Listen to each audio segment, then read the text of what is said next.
Central Asia is not the region that immediately comes to mind, but it has been one of the world's regions with very rich Islamic tradition, developed religious infrastructure.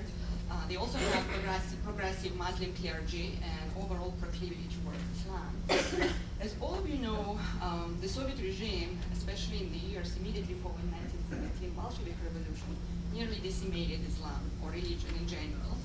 But Islam did survive this Soviet assault in many different forms, and it continued to develop and grow, especially in the post-Second World War period, when Stalin regime softened its stance on religion and allowed some limited observance and practice and education, religious education, in the Soviet Union.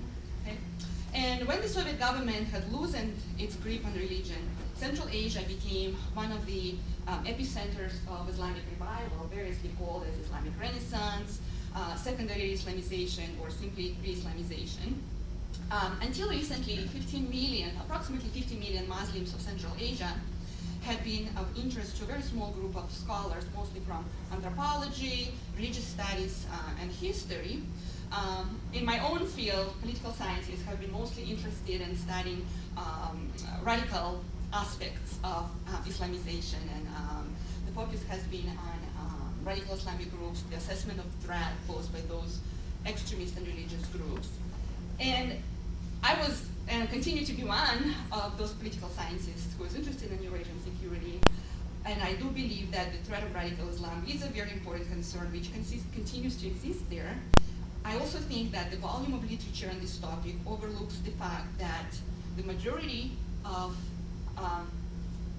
Islamic believers in Central Asia are not radical, okay, and that the militant and fundamentalist expressions of Islam are inimical to the majority of Central Asian Muslims.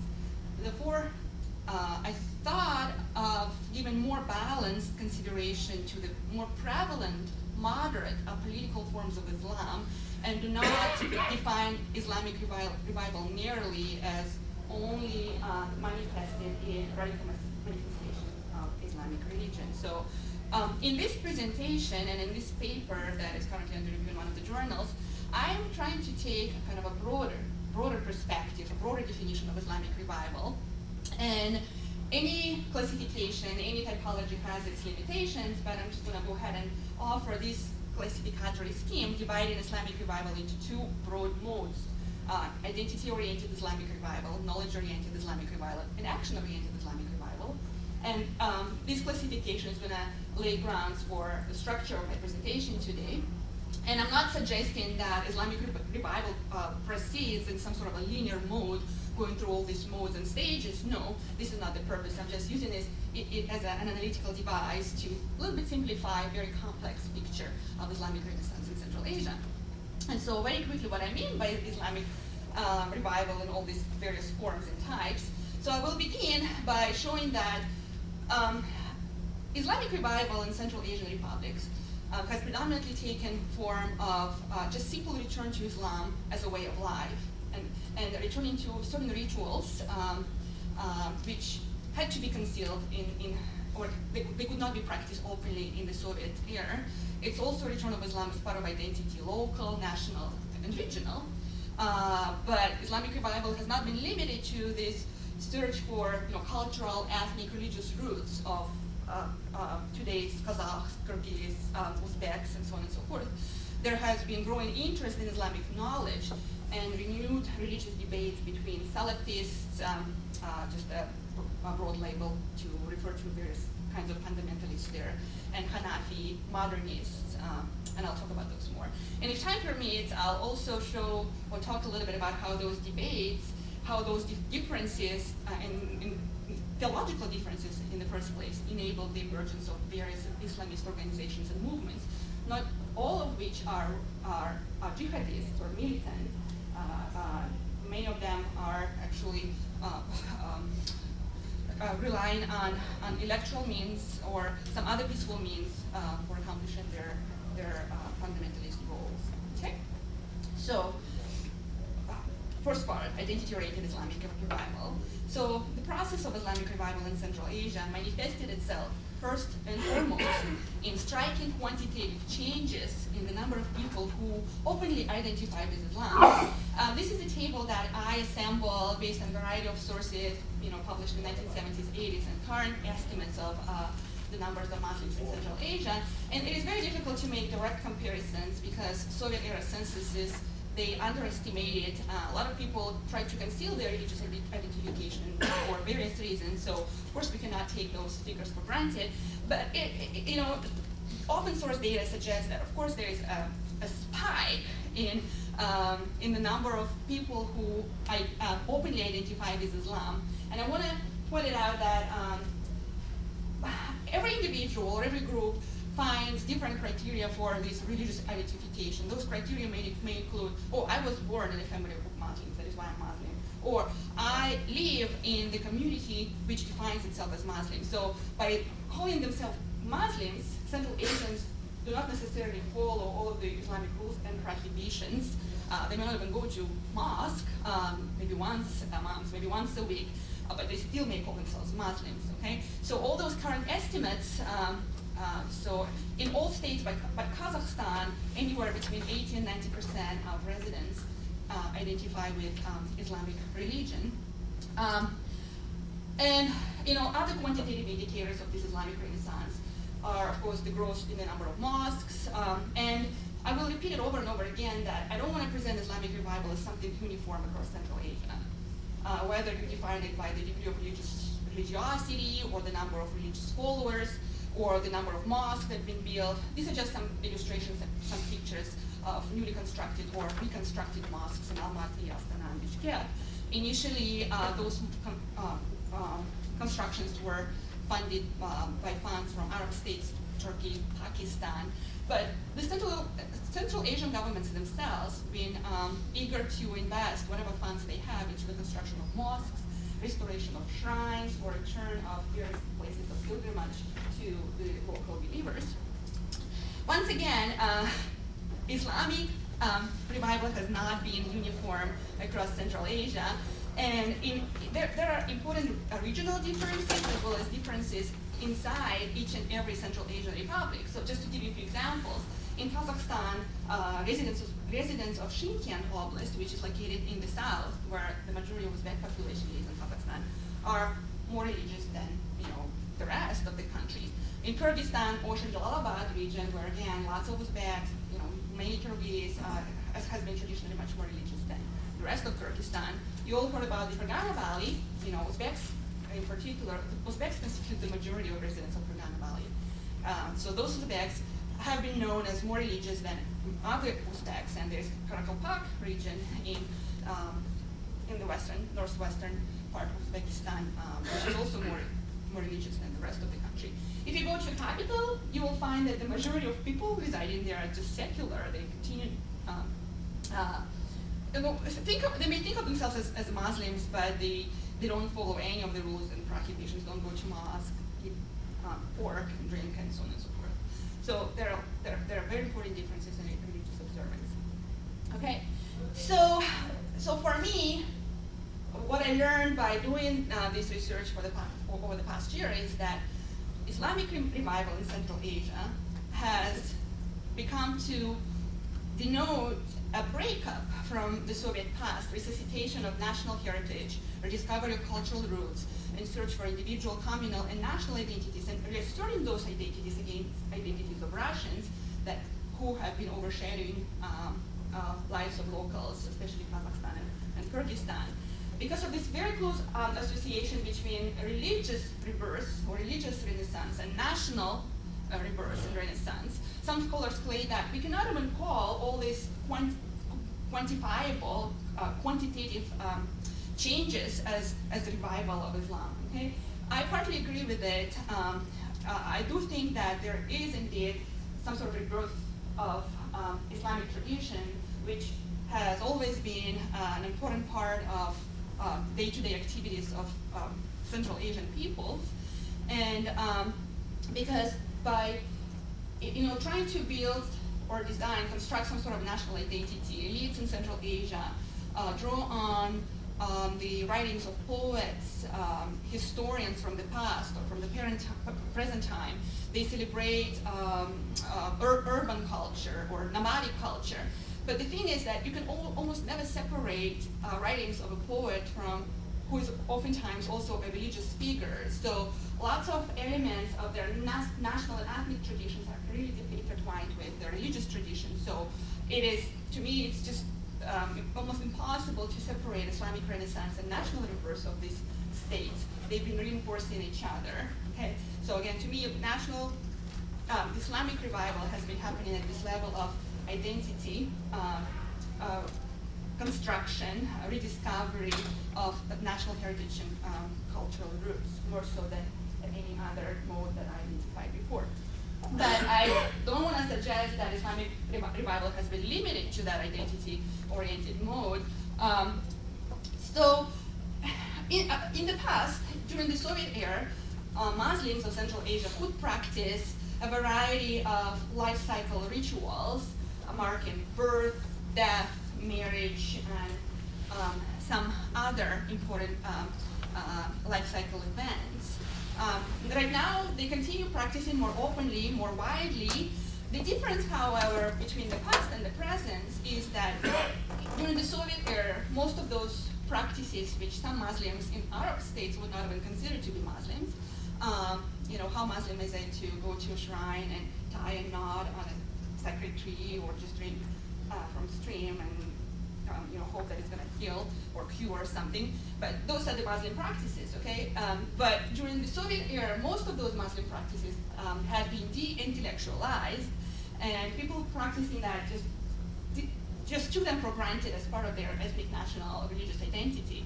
And I'm not suggesting that today everyone who is going to a shrine or does pilgrimage think about the sources of those rites and rituals. No, but there are many more of Muslims in Central Asia who express growing interest in learning about various aspects of orthodoxy and praxis of Islamic religion. So,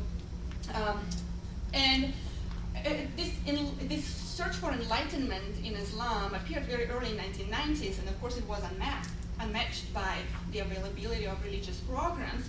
And so besides building and reconstructing mosques, the governments of Arab states in Turkey and Pakistan, they've been investing heavily to building various educational establishments or opening new religious programs. And there are also many opportunities nowadays, I would say fewer than throughout the 1990s, to travel overseas. And these are the pictures of the two most popular religious schools. One is in Saudi Arabia, Medina School in Saudi Arabia, and another one is located in Egypt, Al-Azhar. Al-Azhar. They become the most popular destinations for Central Asians because of their strong reputation. They provide scholarship, and education is free. Okay. Now, with this growing interest in various theological aspects of Islam, many of the debates that persisted throughout 1960s and 70s resurfaced in Central Asia. Okay, and I want to shy away from any kind of binary dichotomies dividing Islam into popular and official, radical and modern and peaceful and dangerous, but just in my attempt to make sense of all this variety of scholastic theological thoughts, I came up with this sort of, taxonomy or a way of analyzing all those ways of thinking about Islam into several groups. So the majority of Muslim clergy in Central Asia are Hanafi. They belong to Hanafi madhab of Sunni Islam. However, there is also a small group of those who are united by the idea of resurrection of Islamic Caliphate, essentially returning to this original doctrinal Islam that existed in the medieval era of the Prophet Muhammad and the four caliphs who ruled after his death. Okay, and in order to be able to purify Islam and purge it of all of the extraneous admixtures, all those superstitious practices such as cult of saints, you have to re-Islamicize the state and society and establish the caliphate, okay? So this is the only thing that unites. The group of fundamentalists, which are variously called Salafists, Wahhabi, and of course, and there are important differences, and none of these labels is perfect and subject to lots of criticism. They differ on many other dimensions, like whether or not jihad should be used.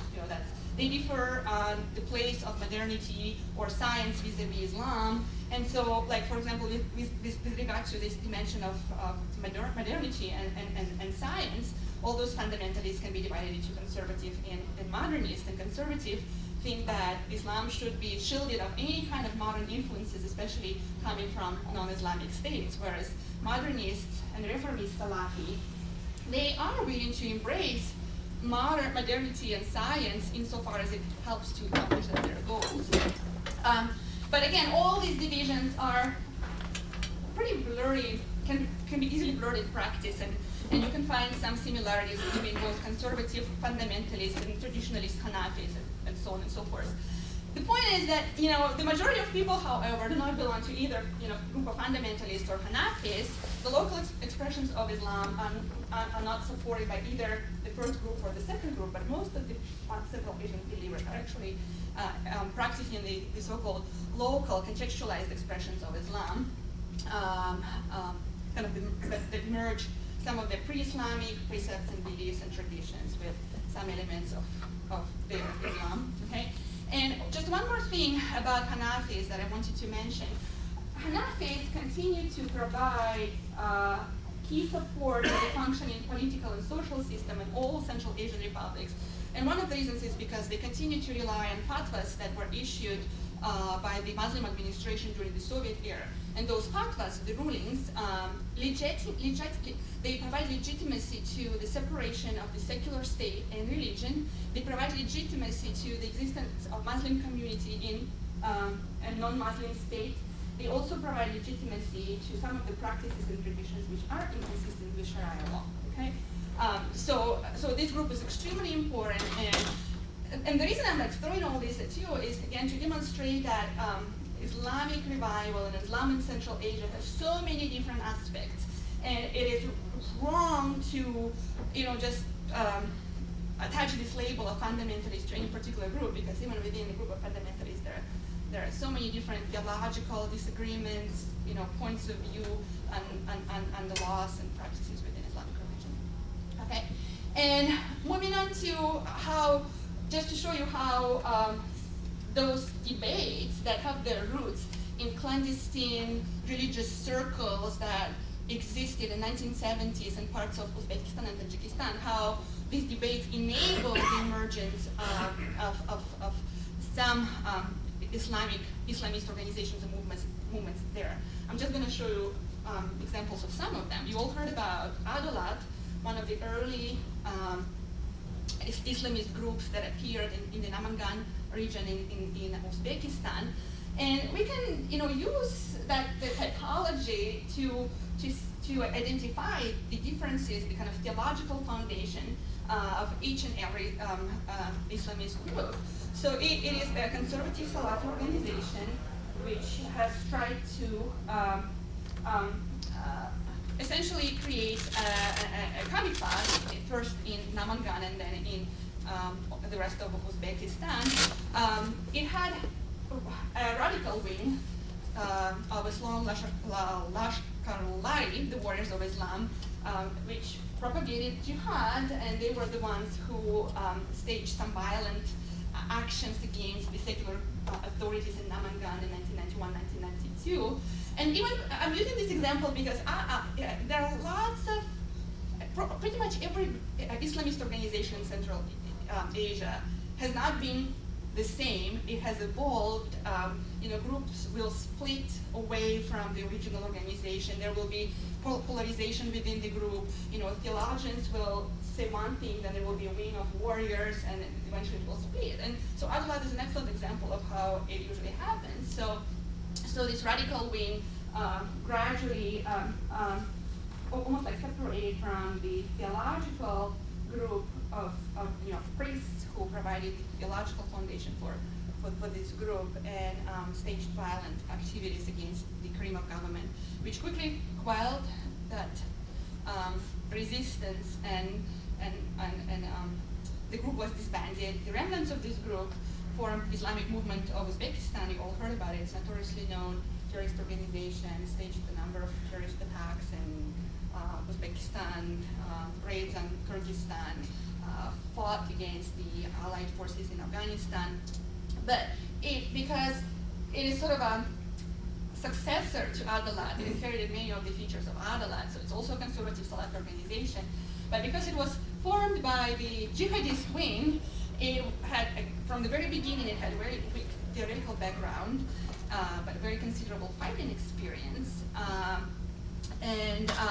So I don't, there is a debate in the literature as to whether or not IMU is actually a religious Islamist organization, because it has never tried to educate, or to engage in any kinds of spiritual, theological debates with other groups like Hizb ut-Tahrir or Tablighi. They do engage in those kinds of theoretical debates. So my personal opinion, which is subject to discussion and it can be criticized, I think that the IMU over time, because of this weakness of theoretical background, has essentially degenerated into a group of guerrilla fighters and criminals, which has lived off the drugs and arms smuggling with almost no religious political agenda. They really, with the exception of just toppling Karimov's government and setting up caliphate, they really don't have any political agenda like most of the other organizations have. And just to be fair, not every Islamist organization is a jihadist organization. Like I said, the Islamic Revival Party, which has its roots in debates and groups, clandestine groups that existed in the 1970s, is another Islamist organization. It's the only party, a religious party, which is allowed, which is legitimate and existent in Tajikistan or other Central Asian states. They banned religious parties. So it's a moderate Islamist organization which does want to instill Islamic principles in everyday life of Tajiks, but it is very upfront about using peaceful, mostly electoral means for doing so. The problem with this party, and I'm not even going to go into what happened over its history and the civil war that took place in Tajikistan, and just like any other movement or Islamist group in Central Asia, it has radical fringes. Those Islamists which would like to go and use more radical means for accomplishing the party's goals and go as far as to challenge the secular authorities if they would not go towards the establishment of an Islamic state ruled by Sharia law. Okay? And today, this is one of the problems with this party that, besides many other things, that is depriving it of its legitimacy in the eyes of the majority of the Tajiks. Okay? And so on and so forth.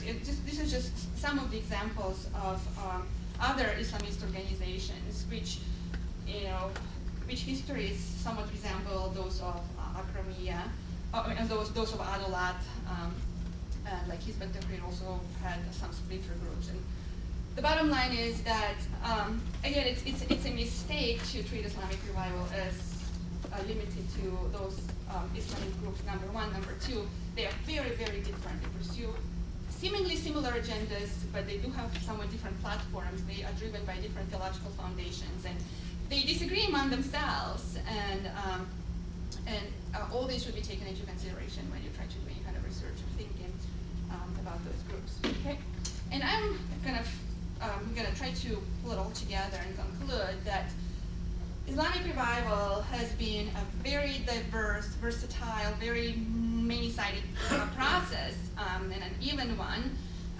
And it has manifested itself not only in the emergence of Islam in the military, subversive, and doctrinal forms. Again, it's a mistake to place so much emphasis and publish so much literature saying that Islam is a threat, which perpetuates this perception of Islam as almost like a threat, in itself.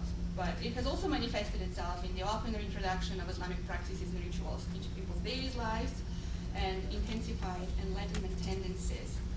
And once again, Islamic revival has had moderate character, and it has been largely expressed in the growing interest in the rediscovery of Islamic roots and culture.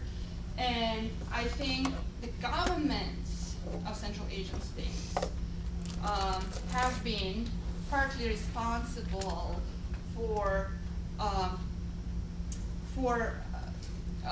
growing interest among the population in the philosophy and practices of some radical Islamic groups such as Hizb ut-Tahrir, which has become increasingly popular in Central Asia. Over time, all Central Asian governments, they've closed the space for debate. That is why, that classification that I showed, the debate between moderate Hanafis and Salafis, or both moderate and conservative modes, this debate essentially cannot take place, and it places into the hands of the radicals, which are typically much better educated in the laws and dogmas of Islam, and they also acquire the know-how to mobilize, to frame what they know in such a way that it resonates with Central Asian Muslims, and to mobilize them for support those radical Islamic groups. So the bottom line is, the more I read, the more I study, the more I write about Islam, Islamic revival in Central Asia, the more I become convinced that, going back to yesterday's presentations, no dichotomy is ever good, no label, no category or concept is ever good, because it inevitably becomes reified and taken as natural and given. So the Central Asian claims easily bought into all those popular and official, dangerous and peaceful, moderate and jihadist, and we've been using those labels for their political purposes, and alienated lots of moderate believers, and contributed to the rise in the popularity of some Islamist groups in Central Asia.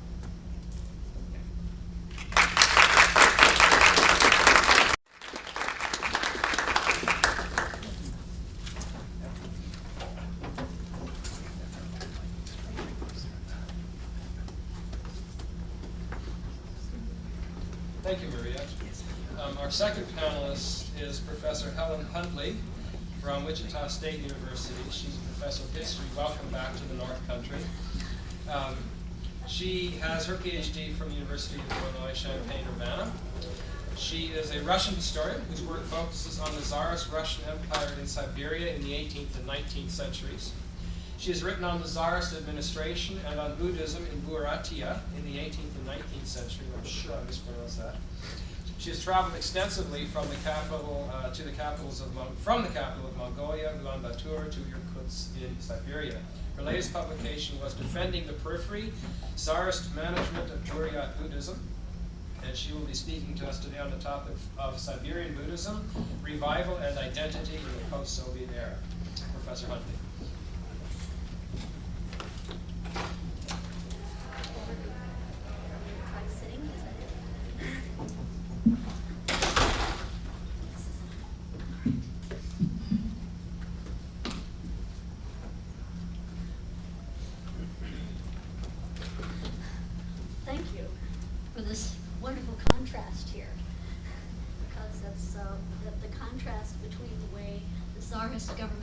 Dealt with its Islamic minority and its Buddhist minority is in the 18th and 19th century is of great interest to me. Is there a problem with the sound?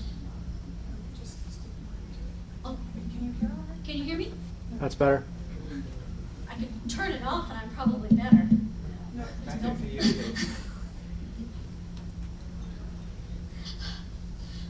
Well, this is the story of my summer vacations and spring vacation and winter vacation for the last 19 years in Siberia. Somewhat different. When I usually speak or write on Buddhism in Russia, the subject concerns the pre-Soviet past. And the paper is filled with efforts to establish the founding dates of Buddhist monasteries, or numbers of Buddhists listed on census materials, or the role of important Buddhists in international affairs in the 19th and 20th century. This conference to me is a wonderful gift, a place which allows me to talk about the ever-evolving role of Buddhism in Siberia today. First, since this is not a conference for Siberianists, I'll quickly locate my story for you geographically and religiously. Yellow Hat Mahayana Buddhism, followers of the Dalai Lama, have been in the lands on both sides of Lake Baikal, just north of Mongolia, for 300 years. Originally, the adherents were Buryat Mongols with ethnic, cultural, and economic ties to the Mongols to their south. By the beginning of the 20th century, at the time of World War I, the vast majority of the Buryats in the Transbaikal, or east of the lake, practiced Buddhism, while only a small number of Buryats on the Cisbaikal, or west side of the lake, were Buddhists. Unlike the spread of Buddhism in the Transbaikal, the spread of Buddhism in the Cisbaikal had been opposed at the beginnings by the Imperial Russian government, which explains the low numbers of Buryat Buddhists prior to the Russian Revolution. By the early 20th century, Buddhism had become a part of Transbaikal Buryat identity, and although the numbers were small in the Cisbaikal, Buddhism is still associated with their ethnicity. Under the Soviets, Buddhism was suppressed, much like the other religions of the Soviet Union, including a variety of forms of Christianity, Islam, and Judaism.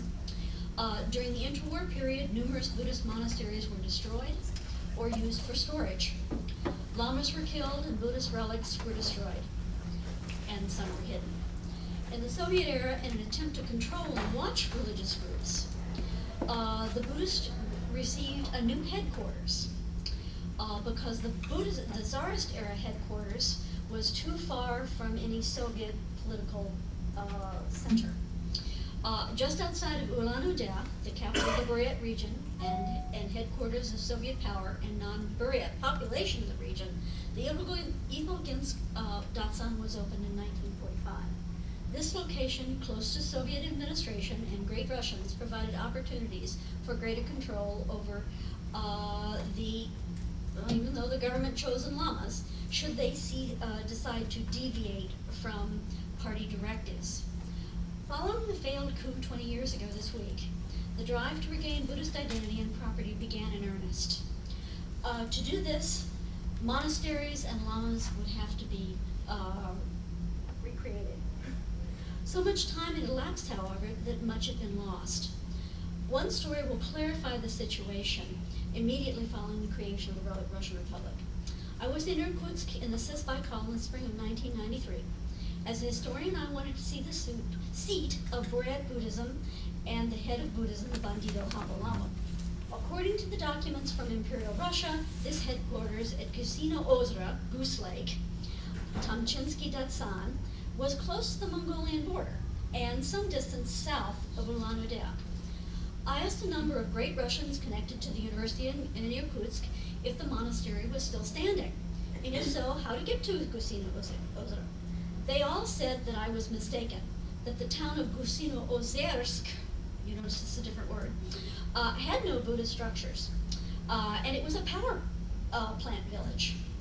One Russian, however, took me to visit a Buryat friend in Ulan-Ude. I took her for Ulan-Ude, the capital of Buryatia.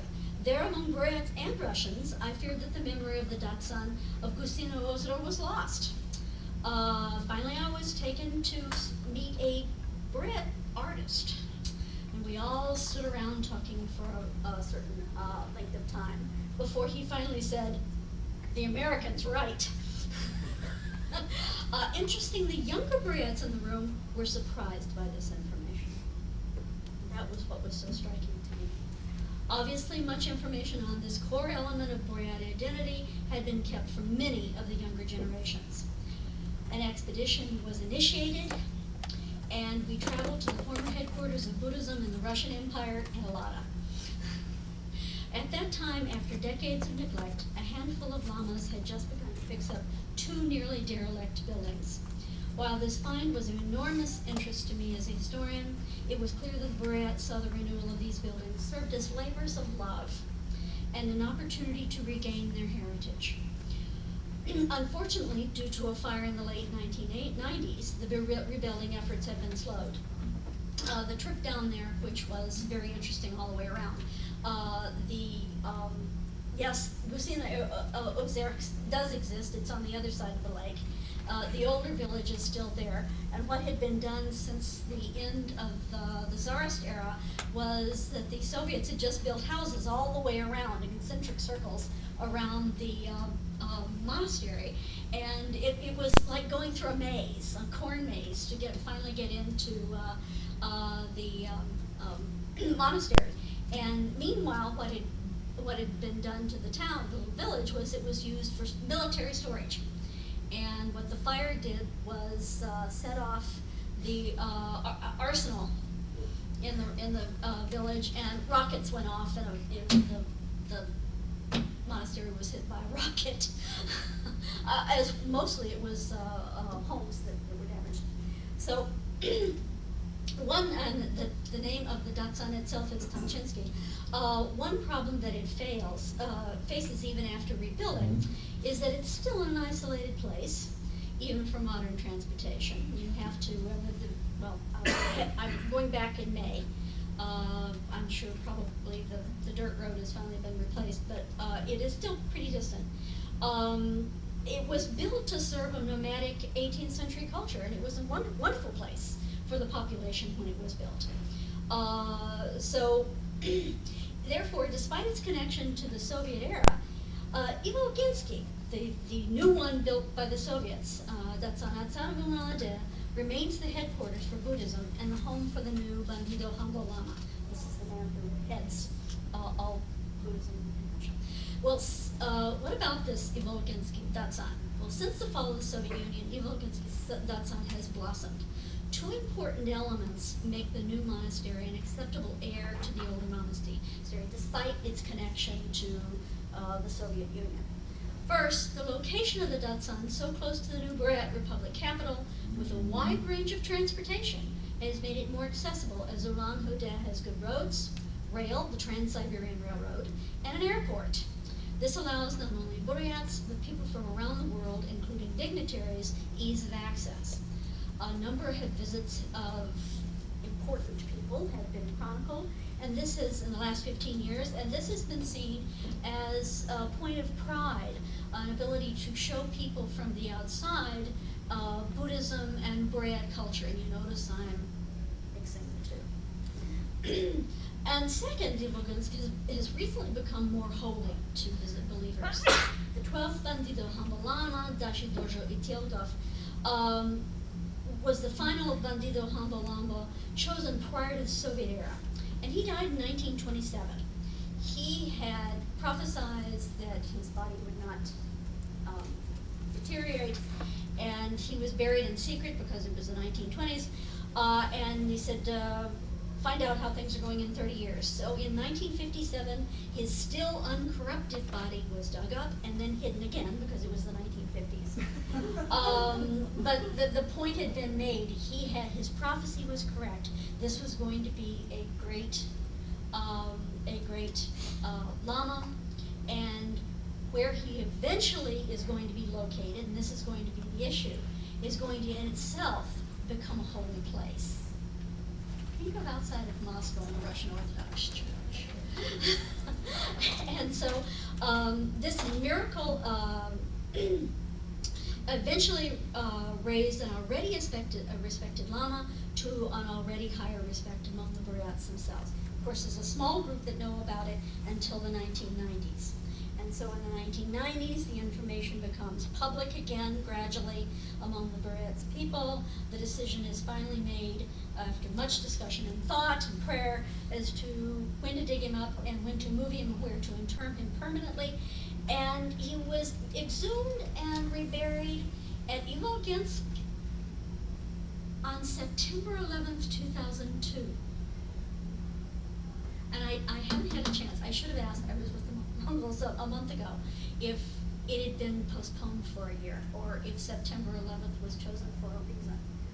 Because there is a connection here for the Buryats, and September 11th and connection. So at that point, then, this monastery becomes more holy than it had been before, and makes it a very acceptable place. It's now serves proudly as headquarters for the leader of Buddhism and a place to attend services, ceremonies, holidays, train future lamas, and again, provide a place to show the outside world what's necessary. In fact, right now they're encouraging the lamas there to learn English so that they can speak to more foreign visitors and explain Buddhism to a wider range of people.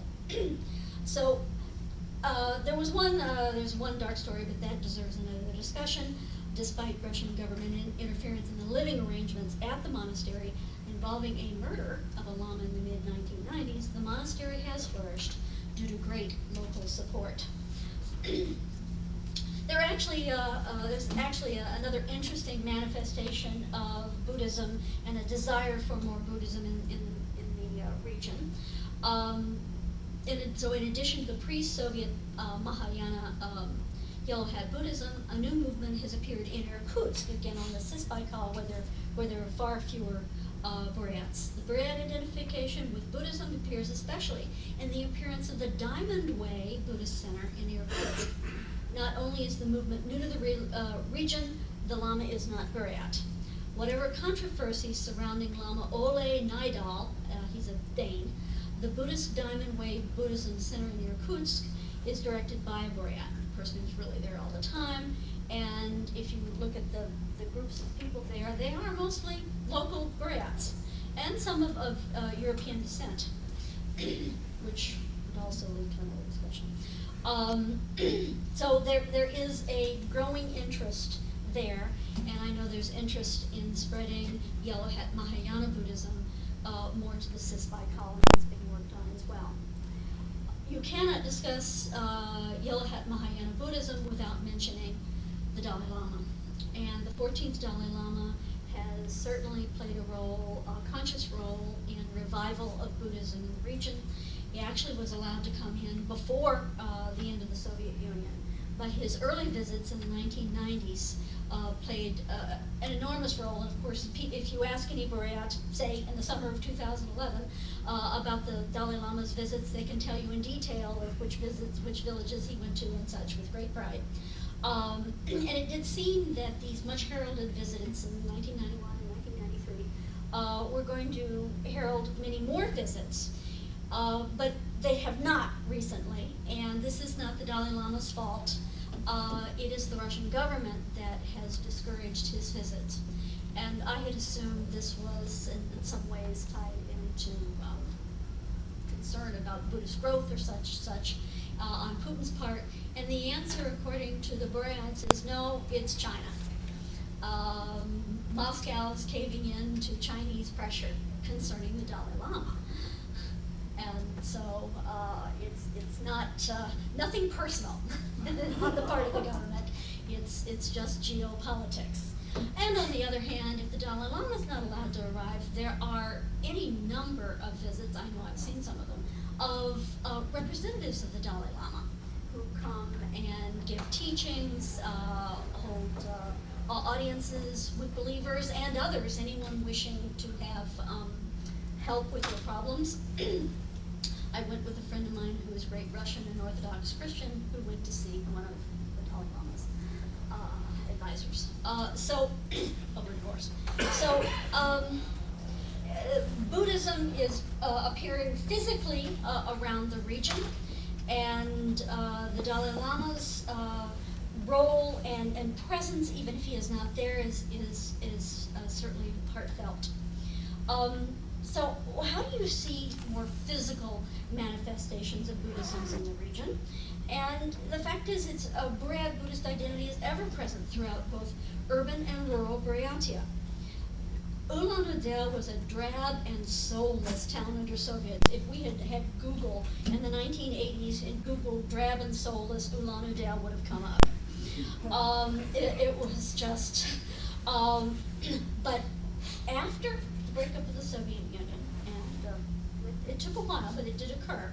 Today, Buddhist symbols and monuments can be found from the central plaza throughout town. And if you don't know about the central plaza of Ulan-Ude, it boasts the largest head of linen in the world, known as the head. And there was some, I was there in the mid-90s, and they were thinking, are we going to get rid of this? And finally the answer was no. They tried to box it up, and that was getting beyond them. And also, you hear from great Russians and Buryats who say, you know, those people back in Russia are crazy. They got rid of all the names, they changed everything. We're not so precipitous in our actions. So it actually was covered for a while. They decided to keep it and have, and there on this plaza, which used to be drab, is now lovely, you have the famous head of Lenin. Not far away is a gate that has been rebuilt, which a very Russian-looking gate, which commemorates the original Tsarist name for the town, Selengensk, its founding date, with an appropriate double-headed Romanov eagle on the top. Also, Buddhist colors can be found on the buildings, providing much needed lift to older and new buildings. And the colors are bright blues, bright reds, bright yellows, the colors of the interiors and exteriors of a Buddhist monastery. And you see them in the buildings in Ulan-Ude, and it is lovely. In the countryside, you see out on dirt roads or paved roads, they're awash with Buddhist symbols. The prayer flags, rest stops with a place for you to smoke, and seating as well. There are Buddhist symbols there for you to pray, to take a break from your long travels. Out in the villages, Buddhist holidays and dramas as performed by lamas can be seen throughout the seasons. It's hard to put to quantify these beliefs, is it not? And this is obviously just a surface discussion of what has changed, but the physical change in this 20-year period is striking and unmistakable. And talking to people about Buddhism and its importance to their identity and their history, and their happiness that I am talking about the past when going to conferences. A profound change has occurred in Buryatia since the end of the Soviet Union. They have returned to their pre-Soviet faith. We can discuss to what degree this is occurring. That would be another story for me. But the dominant religion has added to all that they are. In many ways, not to the exclusion of any of the past. And more than anything, the Buryats are willing and very eager to talk to about their Buddhist identity. So, thank you.